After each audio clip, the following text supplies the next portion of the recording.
Karena surga ini sangat sonok sekali dalam 4 bagian, 4 perkara, 4 golongan.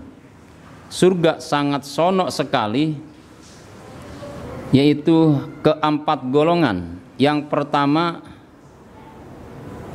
dalam hadis menerangkan al-jannatu mustaqotun ila arba'ati nafarin. Surga sangat sonok sekali, sangat rindu sekali kepada 4 golongan. Pertama, taliyal Quran. Yang pertama, orang yang rajin membaca Al-Quran. Nah, kita kalau sudah bisa baca Quran, Qurannya kita baca Quran, ya, kita baca Qurannya. Sebab orang yang baca Quran itu pahalanya sangat besar sekali. Hadis menerangkan innal baital lazi yutla alaihil Quran ittasi'a kasuro khairuhu wa hadrathul malaikatu wa kharaja minasyayatin. Oh, rumah yang dibacain Quran ini akan luas keberkahannya, akan bertambah-tambah keberkahannya, dan dihadiri oleh para malaikat rumah yang dibacain Quran. Dan pada keluar setan-setan yang ada di rumah, yang rumah itu dibacain Quran. Nah, makanya kita kudu rajin baca Qurannya, kudu punya ngahancak Quran, ya. Kalau bisa mah, atau usahakan baca Quran itu 1 hari 1 juz. Nggak bisa sekaligus ngebacanya 1 juz sekali ngebaca. Kita keteng, habis maghrib baca 3 lembar, ya. Habis zohor baca 3 lembar, habis asar baca 3 lembar, atau habis subuh 3 lembar. Itu kalau nggak salah dalam 1 juz itu kurang lebih 9 lembar. Nah, bisa tamat 1 hari 1 juz. Ya, apalagi kalau kita getol baca Qurannya, sekali ngebaca 1 juz itu kurang lebih 45 menit 1 juz kalau ukuran baca Quran yang biasa. Nah, kalau kita sudah bisa baca Qurannya harus ngehancak Quran, berkah. Ya, rumah kita berkah, keluarga kita berkah, rizki kita berkah. Sebab dihadirin rumah kita yang dibacain Quran oleh para malaikat. Dan pada keluar setan-setan yang ada di rumah kita. Kadang-kadang rumah itu kelihatannya sangar, ya, rumah teh samun kurang berkah karena nggak dibacain Quran rumahnya. Itu kalau dibacain Quran, insya Allah itu rumah akan menjadikan berkah. Asal kita niat ibadah, ya, baca Qurannya niat ibadah. Nah, nanti Allah yang akan memberikan keberkahan kepada kita. Yang penting kita niatnya niat ibadah kepada Allah. Kata di apaan kita? Kita mah diperintah ibadah oleh Allah. Ya, Qurannya tadi kita bacakan, wa ma khalaqtul jinna wal insa illa liya'budun. Tidak semata-mata aku ciptakan jin dan manusia, kata Allah, kecuali harus beribadah kepadaku. Nah, jadi kita mah niatnya niat ibadah. Ya, niat ibadah, baca Qurannya niat ibadah ke Allah, niat nurut ke Kangjeng Rasul. Nah, nanti insya Allah keberkahan sudah pasti itu mah. Ya, keberkahan itu rizki dan dihadirin oleh para malaikat dan keluar setan-setan yang di rumah kita itu sudah jelas, sudah dipastikan oleh Allah. Ya, udah muasalah lagi. Itu berarti itu mah nggak usah diniatin lagi oleh kita. Itu kita mah niatnya niat ibadah ke Allah, niat nurut ke Kangjeng Rasul. Nah, supaya kita dapat pahala itu di dunia dibuktikan oleh Allah, di akhirat dapat pahala nanti keberkahan Quran. Itu entah kita baca Qurannya. Kalau yang sudah bisa baca Qurannya, itu gimana saya Quran belum kahapal, belum bisa ngebacanya, tapi saya kehafal atau ketalar Quran seperti kayak kulhu, ya, atau Fatihah, atau kul a'udzu birabbil falaq, kul a'udzu birabbin nas, sama itu juga pakai ayat Quran juga. Nah, berarti kita baca kita ngamalkan kulhu di rumah sewaktu-waktu kita, waktu yang longgar, waktu yang senang-senang, daripada kita itu ya apa namanya ngobrol-ngobrol hingga para ruguh, atau ngebuang-buang waktu yang kagak manfaat. Mending kita pakai baca zikir baik ya, baca Quran, baca kulhu, berapa balik aja kita mampunya. Itu juga sama pahalanya seperti orang yang baca Quran dengan Qurannya sendiri. Sebab kulhu ayat kursi atau Fatihah atau kul a'udzu birabbil falaq wal nasi, semua itu ayat Quran. Nah, mentak yang kita belum lancar baca Qurannya tapi sudah kahafal kayak kulhu atau kul a'udzu birabbil falaq, kul a'udzu birabbin nas. Nah, itu aja kita amalkan, kita baca di rumah kita. Dapat berapa balik aja kita? Ya, dapat 10, 20, 30, apalagi lebih daripada itu. Nah, mari kita amalkan Al-Quran.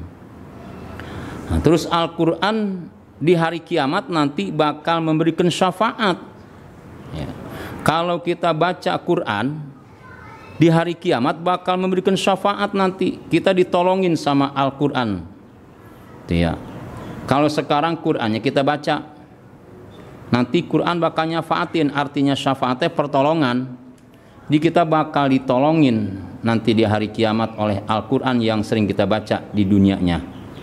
Sebab nanti di hari kiamat tidak ada yang tidak kesusahan, semua makhluk akan kesusahan ya, kecuali yang diiwalkan atau yang dilainkan oleh Allah seperti para nabi dan para putra putrinya itu ya. Nah, itu mah memang dilainkanlah oleh Allah. Tapi orang-orang kayak kita, orang seperti kayak kita begini mah nanti di hari kiamat bakal kesusahan semua ya. Sebab kiamat itu ngeguruh, gelap, takutlah pokoknya mah. Jangankan hari kiamat, kita sekarang aja nih, sekarang kita di dunia ya udah mau hujan teduh, terus hujan gede, geluduk ting jeleger, angin gede, wah itu hati kita takutnya kayak apa tahu. Apalagi nanti di hari kiamat mah lebih daripada itu mah hujan gede, geluduk gede, angin gede, belum ada apa-apanya dibanding sama hari kiamat nanti mah. Itu hari kiamat lebih takutnya daripada itu. Nah, tapi bagi orang yang di dunianya rajin ngebaca Quran, rajin ngamalkan Quran, rajin itu menghafal Quran, nah nanti segitu takutnya di hari kiamat bakal ditenangkan hatinya dan tidak dikenakan bahaya nanti di hari kiamatnya, karena di dunianya sering baca Quran. Itu diantaranya orang yang baca Quran. Atau kita sering juga baca Quran seperti setelah wiridan sholat, beres sholat fardu kita kan wiridan ya. Kita baca Quran, baca kulhu, baca kul a'udzu birabbil falaq, kul a'udzu birabbin nas, ayat kursi, bahkan amanah rasul sampai syahidallah kita baca. Nah, itu pun nanti bakal nyafaatin di hari kiamat, karena itu ayat-ayat Quran. Makanya kita habis sholatnya kita kudu wiridan, kudu anteng habis sholatnya ya, anteng duduk di tempat sholat, wiridan habis sholatnya. Sebab wiridan habis sholat ini warid dari Kangjeng Rasul.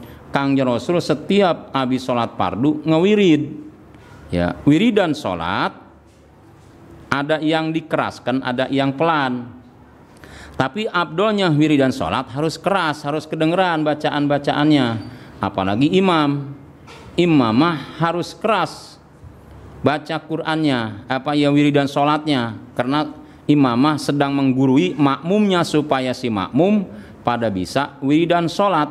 Itu jangan pada diem baik, imam diem, makmum diem, pelan.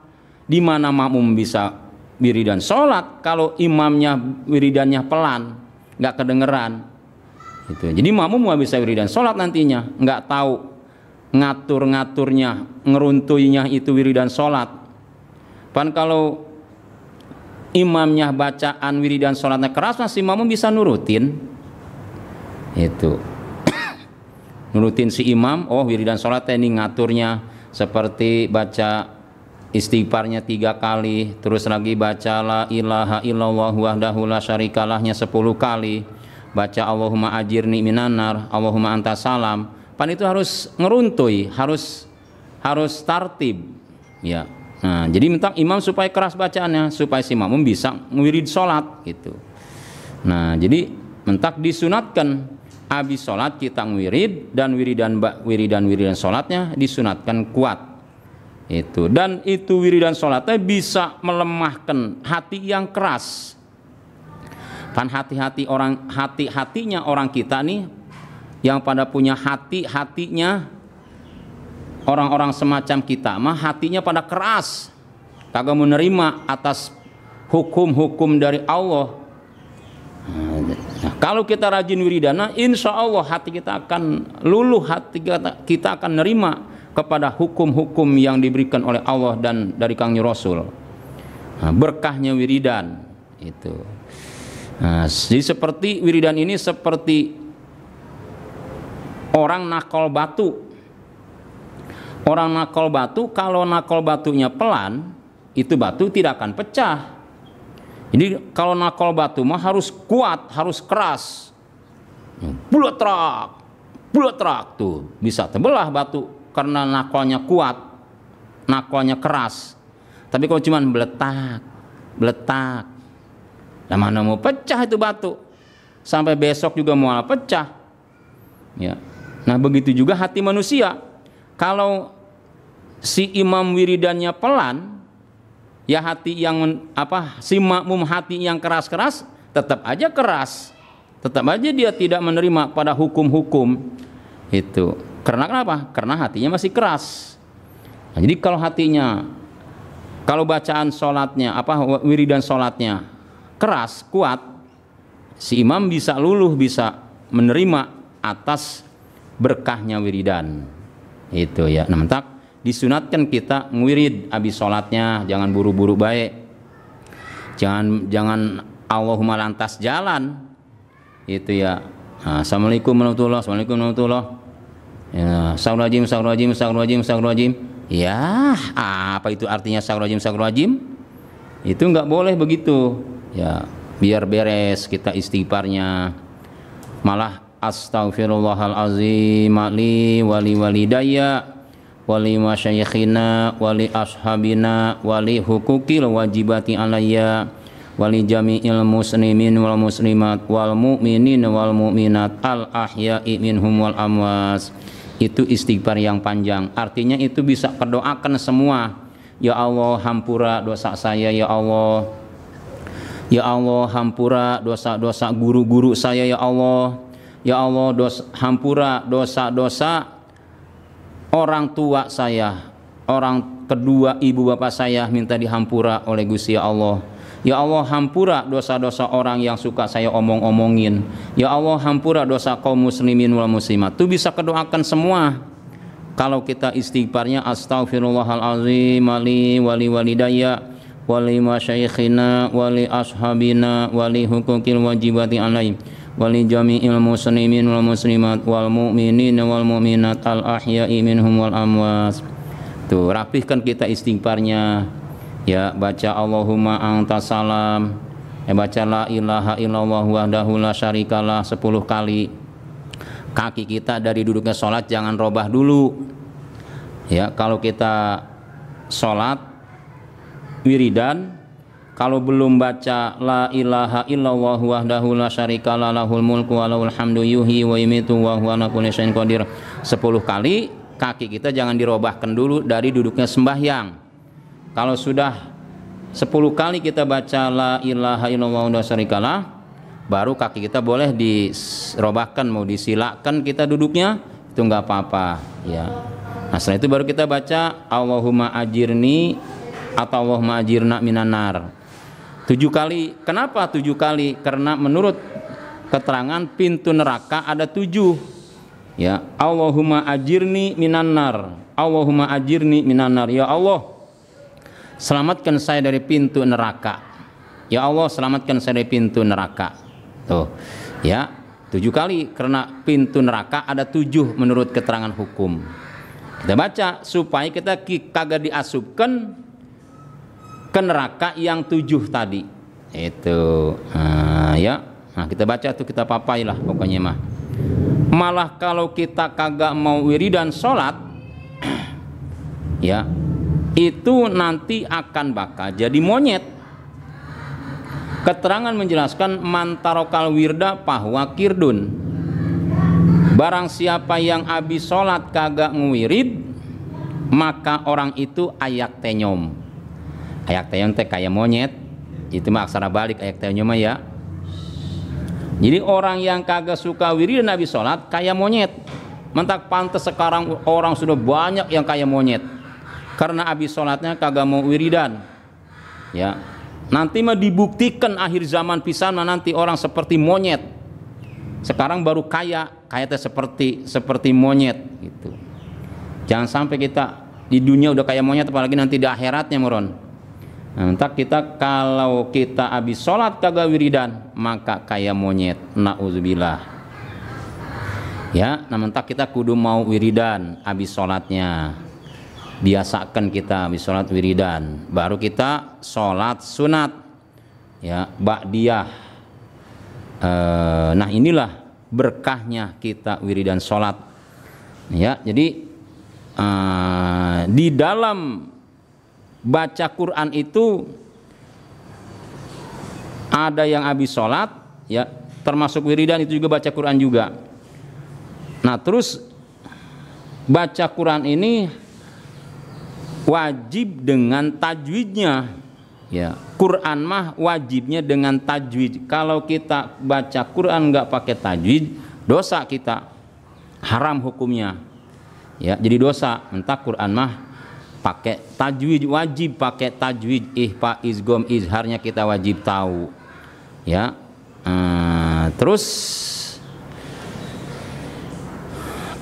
kita setelah kita mengetahui tajwidnya baru kita baca Qur'annya itu. Terus sunat-sunatnya baca Qur'an. Kalau kita mau pegang Qur'annya wajib punya wudu ya. Sebab di Qur'an ada di pinggirnya itu ada bacaan la yamasahullahu illal mutahhirin. Tidak boleh menyentuh Al-Qur'an kalau kita kagak punya air ngudu. Nah, ya, haram hukumnya kita enggak punya air ngudu megang Quran, dosa. Jadi Quran mah mau megangnya wajib punya ngudu. Itu. Terus kalau kita enggak dipegang mah Qurannya, sunat make ngudu, sunat punya ngudu, enggak dipegang Qurannya. Ya seperti ditalar sama kita. Bismillahirrahmanirrahim. Qul huwallahu ahad, Allahus samad, lam yalid wa lam yulad wa lam yakul lahu kufuwan ahad. Kan ditalar itu mah. Itu mah sunat punya wudu, enggak wajib punya wudu. Itu. Tapi kalau kita mau megang Quran mah wajib punya wudu. Itu adab-adab baca Quran. Terus sunat baca Quran madhab ke kiblat. Ya, sunatnya madhab ke kiblat. Terus sunatnya baca Quran nunduk kepala kita ngahormat Al-Quran. Nah itu diantaranya sunat-sunatnya baca Quran ya. Nah jadi mari Al-Quran kita baca, kita hanca Al-Quran. Nah, jadi yang pertama surga sangat sono sekali, yaitu ke orang yang rajin baca Quran. Yang kedua wahafizul lisan. Yang kedua surga sangat sono sekali kepada orang yang memelihara lisannya. Ya, kita diberikan lisan oleh Allah untuk bicara yang baik, terutama untuk ibadah ke Allah, dipakai berzikir lidah kita ini kepada Allah dan berkata yang baik, jangan berkata yang haram-haram, apalagi kayak ngomongin orang ya. Ini hati-hati kita pelihara. Emang ngomongin orang teh emang sedep banget kedengeran, kelihatan ya. Ya kelihatannya sedep banget lah kalau orang ngomongin orang teh. Itu ya padahal itu dosa gede ya, ngomongin orang teh dosa gede ya. Allah, dosa yang enggak kerasa itu ngomongin orang, padahal dosa gede. Nah kita peliharalah lisan kita ya. Jadi surga sangat sono sekali kepada orang yang memelihara lisannya. Jangan berbicara kalau bukan bicara yang baik. Ya, silahkan bicara yang baik. Itu yang berfaedah bicaranya kita, yang bermanfaat bicaranya kita. Jangan bicara yang haram-haram, yang mentak jadi dosa.